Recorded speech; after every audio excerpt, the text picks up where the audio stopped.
છંદ મને બહુ ગમે છે. ઘણા કરોડપતિના ઘરે મહેમાન હોય ને, રૂપિયાવાળાના ઘરે પ્રસંગ હોય, લગ્ન હોય, એટલે ભાઈઓ બિચારા આર્થિક રીતે નબળા હોય, પૈસા ટકે. અને હું ઘણી વાર કહું છું કે માલ એ તો મોહબ્બત હે યાર.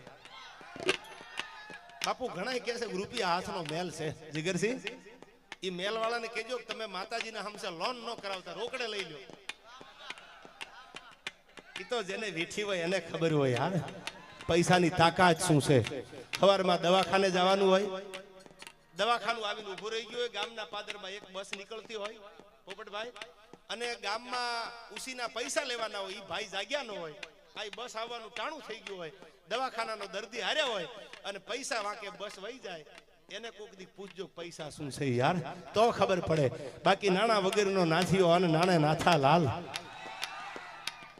સકડો રિક્ષા તગો હાંકતો હોય નાથીઓ, આખું ગામ નાથીઓ નાથીઓ કરતો, નાથા ફેરો કરી જાજે, રૂપિયા થઈ જાય એટલે કેમ છો નાથાલાલ. આ પૈસાની તાકાત છે યાર.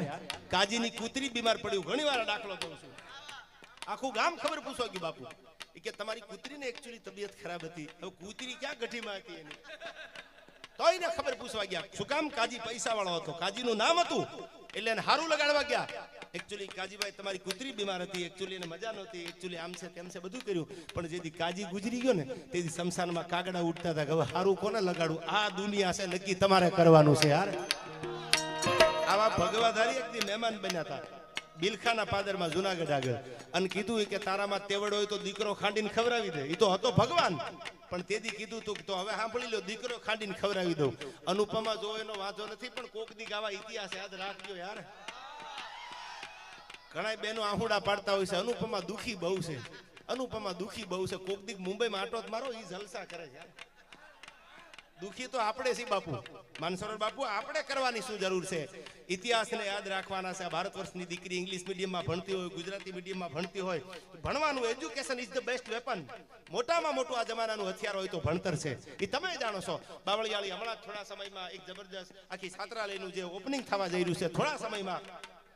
અને બીજી વાત કરું, YBS ગ્રુપ છે, આયા યદુવંશી ભરવાડ સમાજ ગ્રુપ, એને પણ એકવાર જોરદાર તાળીઓથી વધાવો. સમાજના કેટલાય સારા કામ કરવા નીકળ્યા છે, અને એને નક્કી કર્યું છે કે છાત્રાલય બને એમાં education is the best weapon. મોટામાં મોટું હથિયાર આ જમાનાનું ભણતર છે, ભણાવજો. પણ ભણતરની હારે હારે હું એટલું કહું છું, 18 વર્ણ માટે કોઈ જ્ઞાતિ નહીં, કે દીકરીને બાજુમાં બેહારી આપણો હનુમાન કોણ હતો, બાપુ આપણો રામ કોણ હતો, આપણો કૃષ્ણ કોણ હતો, આ બધા જ આપણા ભગવાન છે. આપણા નગા લાખાનો ઠાકર કોણ હતો, ભલે મીડિયમ ઇંગ્લિશમાં ભણતા હોય, એને આવું શીખવાડજો. એને ગીતાના જ્ઞાનની ક્યારેક વાતો કરજો, એને ક્યારેક શિવાજીના હાલડા સંભળાવજો, એને ક્યારેક અણહિલ ભરવાડની વાત કરજો, એને ક્યારેક રા નવઘણની વાત કરજો. અને મોટી થાય ને તો એને કોક દી બેન જાહલની વાત કરજો, દીકરીઓ દેશમાં કેવી હતી. અને એથી આગળ કહું તો એને 1857ના વિપ્લવમાં હાથમાં તરવાર લીધી, અને તેથી બ્રિટિશરોની સરકાર હતી. આપણો કાયદો, આપણી પોલીસ તો હજી શરમય ભરે કે આ દેવાયતભાઈ છે કે માનસરોવર બાપુ છે, તો કઈક શરમય ભરે હજી. તેથી તો બ્રિટિશરો હતા. અંગ્રેજી હુકુમતની સામે 1857ના વિપ્લવમાં દેશની દીકરી હાથમાં તરવાર લીધી, અને બાપુ અંગ્રેજોના દાંત ખાટા કરી દીધા. અને તેથી અંગ્રેજો પૂછતા હતા છે કોણ? અંગ્રેજોના પાયા હલબલાવ્યા કે તો ઝાંસીની રાણી લક્ષ્મીબાઈ છે. આવી દીકરીઓ આ દેશની હતી. આ 1857ની વાત કરી, પાછા આવો ત્યાંથી 1817માં એક જબરજસ્ત યુદ્ધ થયું બાપુ બ્રિટિશરોની સામે. તોપના ગોળા મુકાઈ ગયા હતા 1817માં, 1857માં નહીં. 22 વર્ષની દીકરી હતી. બે હાથમાં તરવાર લઈને 1 2 3 નહીં, 2600ના દળ કટક લઈને યુદ્ધના મેદાનમાં ઉતરી બ્રિટિશરોની સામે. મધ્યપ્રદેશમાં ઇન્દોરના રાજા યશવંતરાય હોલકરની દીકરી, અને એને કીધું તું તમારા દાંતનો ખાટા કરું તો હું મારી જનેતાનું થાવણ લઈ જવું યુદ્ધના મેદાનમાં. એ ભીમાબાઈ નામની દીકરી હતી. આવી દીકરીઓના ઇતિહાસ કોકની વાંચજો. આ દેશની હરેક દીકરી ઝાંસીની રાણી લક્ષ્મીબાઈ છે, આ દેશની હરેક દીકરી ભીમાબાઈ જેવી છે. અને આ દેશની હરેક દીકરી સાંભળી લેજો, તમે ધારે ને તો એ 9 લાખ લોબડિયાળી જગદંબા છે. અરે આ દુહો મને યાદ આવે છે, નારી પ્રીત में રાધા બને.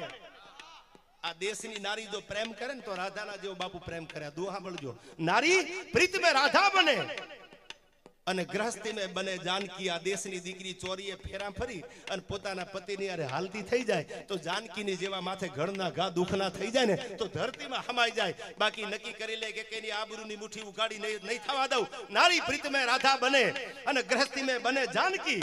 હવે કડી સાંભળજો, અરે કાली बन के शीश काटे जब बात हो सम्मान की.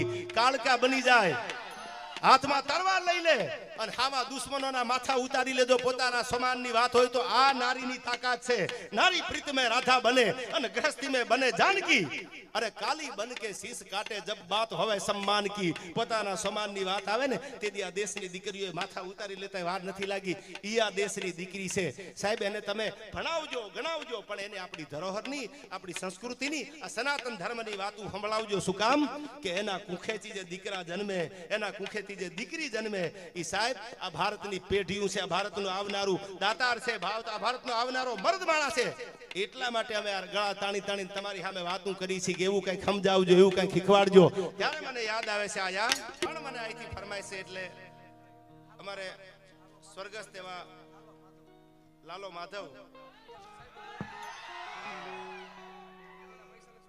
તમે પડકારો કર્યો છે એટલે મને લાગે છે માણે કે ખારું તો કર્યું છે કારણ કે બાંપા ખદડાવાય કોઈ પડકારા ન હોય આ હું ઘણી વાર કહું છું મરદની મોકાણમાં જાતા તમે રૂડા લાગશો યાર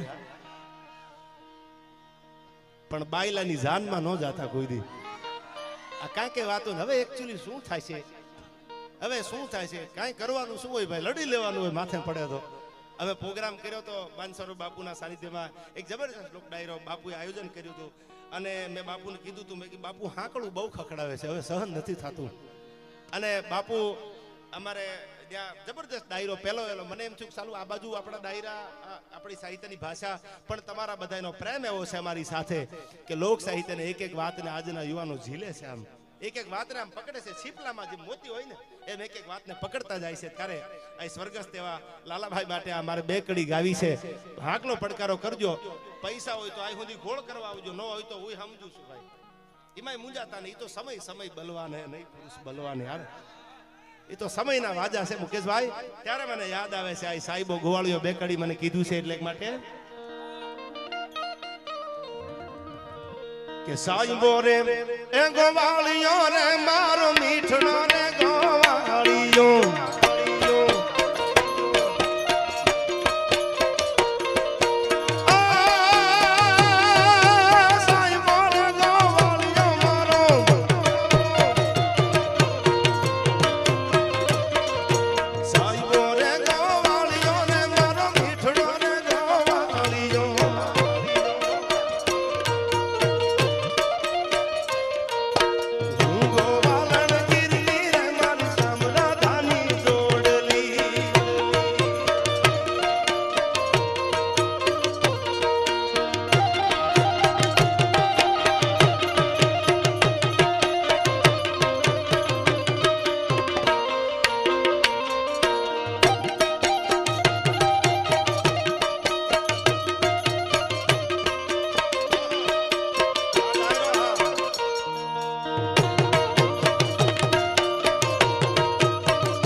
પરિષદ બજરંગ દળ કારેલી બાગ પ્રખંડ દ્વારા 17 એપ્રિલ 2024 રામનવમીની ભવ્ય શોભાયાત્રા રાખી છે તો બધાય મારા હિન્દુ ભાઈઓને આ પ્રોગ્રામના માધ્યમથી આમંત્રણ આપવા માટે બધાને જોડાવા માટેનું આમંત્રણ છે અધ્યક્ષ ભરતભાઈ ભરવાડ મંત્રી શ્રી કલ્પેશભાઈ જોશી વિશ્વ હિન્દુ પરિષદ કારેલી બાગ હવે એટલું જરૂર કશા જાહેરાત થઈ છે એટલે હિન્દુના દીકરા હોય તો ઉભા રહેજો ને ખાલી તમારો બધોય સમય મેલી અને રામ આપણો બાપ છે, દ્વારકા વાળો આપણો બાપ છે. આવું જો સરસ મજાનું વડોદરાની ધરતીમાં આયોજન થતું હોય તો આમાં જેટલા ઊભા છો અને આ માઇકથી જેટલા સાંભળે છે એ હિન્દુના દીકરા હોય તો એમાં ઊભા રહી જાયજો. તિલક તાણીને કોની તેવડ છે લાંબી આગળી કરીએ કે હવે આ જમાનો આવી ગયો છે યાર. એટલે બધાય મોટી સંખ્યામાં આમાં હાજરી આપશો એવી તમને નમ્ર નિવેદન છે, રિક્વેસ્ટ છે. ભરતભાઈને પણ ખૂબ ખૂબ તાળીઓથી અહીંથી કલ્પેશભાઈને વધાવો જેને સરસ મજાનું આવું આયોજન